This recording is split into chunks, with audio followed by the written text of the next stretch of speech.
We appreciate you being here. I'm Susan Nyland. I'm one of the public information officers with the Tennessee Bureau of Investigation. We just wanted to provide the media, the residents of the community, an update on the search for Kirby Wallace. We have an ongoing effort with multiple local, state, and federal agencies on the ground, in the air. We'll talk about some of those specifics here in a moment, that are continuing to look for this fugitive.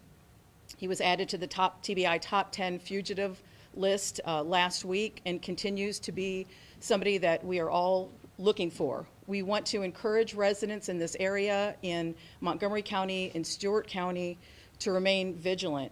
We don't have any reason to believe he has left this area, so we continue our search efforts. The terrain in this area provides to be very challenging. There are a lot of really deep, dense areas.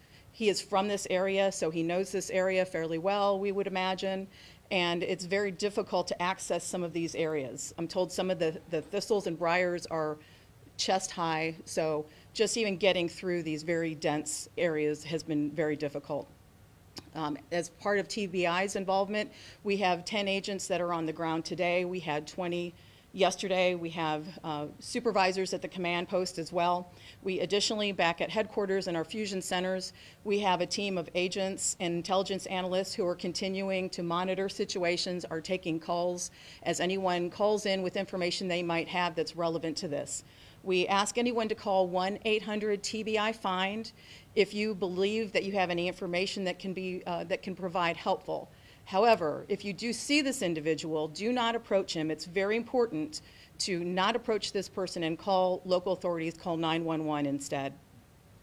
We do have a plane that we are also using in conjunction with some of the air services provided by THP, and they will get into that as well as some of the specifics of their agency. We are flying at night as well as during the day. We're trying to coordinate along with THP, so we have areas that we are in the air when they are not, and we are also able to fly at night and use the capacity of our heat-seeking aspects on our plane.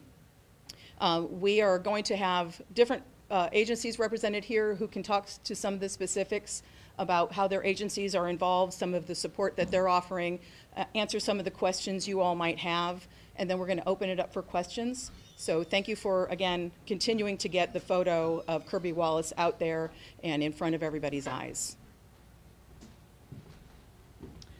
Hello, my name is Lieutenant Bill Miller, Tennessee Highway Patrol. First, I want to thank the media for being here today. Thank you for your partnership in helping us keep this information prevalent and out there in the media and keeping your viewers aware of what is going on. The Tennessee Highway Patrol, we are committed to locating and apprehending this Kirby Wallace individual. He is a very dangerous individual. We stress that if you do come in contact with him, just as Susan Nyland from TBI stated, do not approach him yourself. Please seek shelter and dial 911 immediately. Secure yourself first. You are our priority right now. We want to protect you and locate him. The Tennessee Highway Patrol, we have numerous resources that are committed to the area. We have approximately 50 troopers here on the ground today. That 50 troopers will not deviate. We will maintain that number throughout the day and throughout the evening and nighttime hours. We're bringing troopers in from numerous areas across the state, from Jackson, Lawrenceburg, as well as here in the Nashville District. We have a rotating shift of 2 helicopters, so we will keep the skies hot to keep pressure on Kirby Wallace. Let it be known that there's nowhere in this area that he's going to be able to hide. We're going to keep the pressure applied, and we'll be steadfast in our duties to do so. We have our colonel is here on the ground working with Sheriff Fuson from Montgomery County and working with Sheriff Monty Ballou and also Sheriff Frankie Gray from Stewart County. We are committed, and we were here with all resources. If you have any questions, I'll be more happy to answer them after the press conference. But it's my pleasure next to introduce Sheriff of Stewart County, Sheriff Frankie Gray.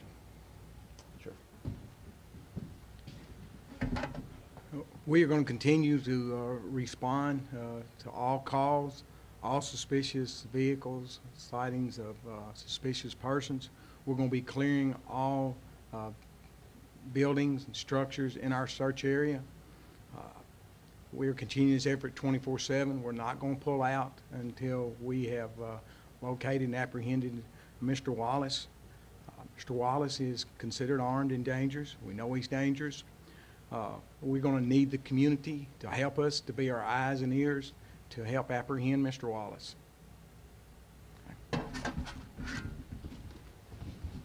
Sandra Brandon, Montgomery County Sheriff's Office. We received over 100 tips so far since Saturday morning concerning the location of Wallace. We followed up on each one of those tips.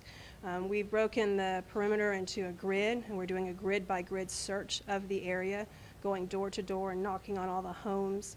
We still have those checkpoints in the area where people are going to be coming in and out of. Just want to remind you that this is a fluid situation, so please follow us on social media for any updates. If you see anything suspicious, again, please don't approach or try to apprehend. Call law enforcement. If it's very urgent, call 911. I just want to also add that the U.S. Marshal Service has added $2,500 for this capture, in addition to the reward that's already out there. I'm going to hand it over to Elise Shelton with the Clarksville-Montgomery County School System. Thank you. Hi, we're basically just following law enforcement's recommendations. We have on the perimeter that they're searching, we have 2 school buses that are not running their routes. That's bus 784 and bus 1724. So those students, their parents are bringing them into school. Understand law enforcement are escorting them home. When they tightened the perimeter, we were able to run 2 more routes that we did not run yesterday. So again, and they're being escorted by law enforcement. Both schools in the proximate area, that's Woodlawn Elementary and Liberty Elementary, they are both on lockout, and that means all the students that are in portables come inside the school. All school students do not go outside the school, and also they're not going out for recess. We have law enforcement there at the doors, and so anyone coming into the school is first screened by law enforcement.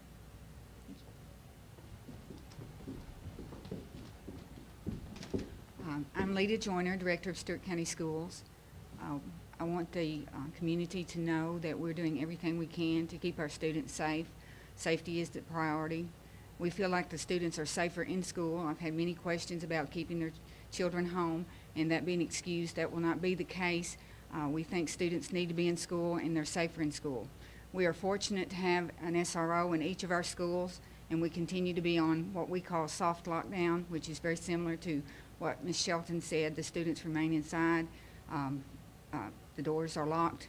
We have a buzzing system at each door, and we continue to work with local law enforcement.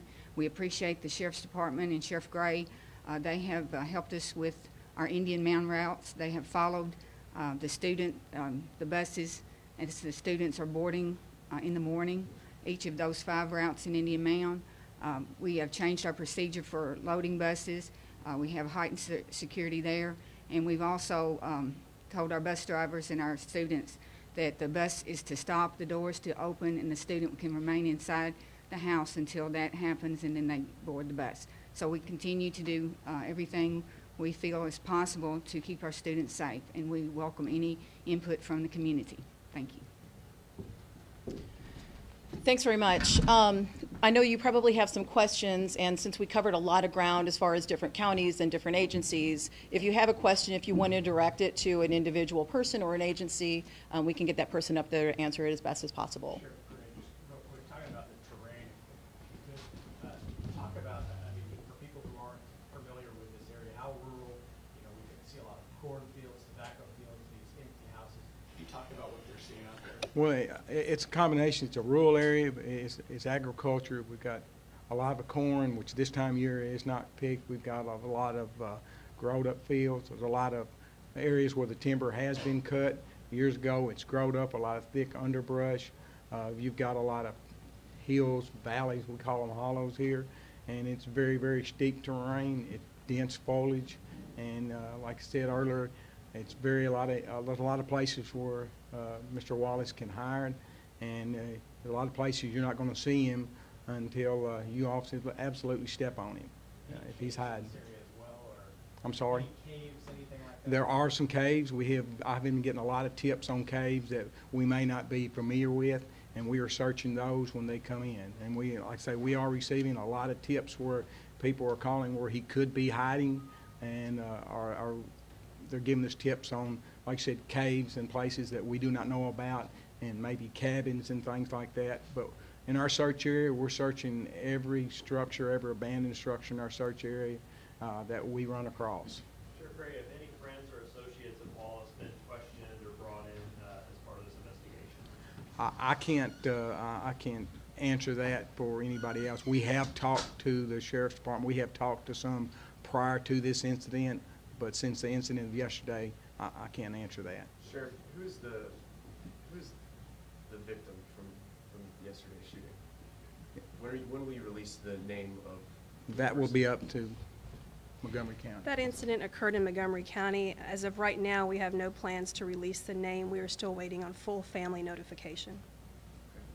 Sheriff, has the weather played any difficulties in hampering this investigation? Well, it hadn't been oppressively hot. It hadn't been really cold at night. No, not really. We had some rain today, but it's not anything that really hampered our efforts. So no, it's just covering a lot of ground, and that's what it's going to take, is boots on the ground. How do we know that Wallace is still in the area? Do we know that Wallace is still in the area? We have no reason to believe that he's not in the area. Do you have any idea, I don't know who to really direct this question to, I guess everybody, but do you know why any idea for why he's doing this? I know this started on the 23rd and kind of trickled down to yesterday and even now, but do you have any idea of a motive? At this point, I don't want to speculate on his motive or what he's trying to do. What we do know is that he is violent. He is a suspect in 2 murder investigations, and our primary focus right now is his apprehension for the safety of the community. Have warrants been taken out, Sandra, for this second murder? In Montgomery County, we've had 2 incidents. The first incident occurred this past Thursday. Yes, warrants have been taken out for that. He is wanted for especially aggravated kidnapping, aggravated burglary, and theft of property. We are still investigating the second incident that happened yesterday morning. But no warrants on the second? No warrants yet on the second one. Sandra, we talked to a couple people yesterday Okay. who were driving around. They had guns with them. They said if they see Wallace, they're just going to shoot him on sight. What are you guys saying to people? There's lots of people out there who are armed right now and fearful. We do understand that, everybody is a little worried and fearful and concerned. Again, all of our primary concerns is your safety, and we never want you to do anything to compromise that safety. You do what you need to do to feel safe in your home, but if you do see him, please call 911. We have multiple agencies, over 24. We have hundreds of agents and troopers and officers and deputies that are in the area. So please don't purposely engage. Call 911, and we'll come and help you. And this for either TBI, THB, or the sheriff. A lot of law enforcement agencies are out there, and I guess the priority is to make sure they're safe. If this guy is proven he will shoot, an everyday citizen, do you guys hope that he doesn't turn violent toward law enforcement? Yes, obviously we hope this ends peacefully. We do look for a peaceful resolve to this situation. That's really going to depend on Mr. Wallace and what his intentions are. Our goal is to take him into custody and let the court systems handle this properly. But we will do what we have to do to make sure that our troopers are safe and our fellow partners and law enforcement officers in this community are safe, and that the citizens of this community are safe. We will do our job if we're forced to have to do so. But we do look for a peaceful resolve. We do want this to be handled in the courts. We appreciate you being here, and again, we can't stress enough how grateful we are to the media for getting this information out, for providing citizens updates on the status of the search, for putting his photo out there. That's really important. We also can't stress enough how important it is to remain vigilant and let anything, if you do see him, let the law enforcement that are saturated in this area handle it. We want you to be safe, remain in your homes. If you don't feel safe, please call 911 if you do see him. If you have any suspicious activity that you want to report, you can call 911, call 1-800-TBI-FIND. We just want to urge everybody to remain vigilant, remain safe, and several of our agencies have indicated that we will be providing updated information on social media channels, since this is a very fluid and dynamic situation. That's probably the best way for you to tune in to find out what's going on, specifically to any kind of road closures or perimeters or updated information. Again, thanks for your time.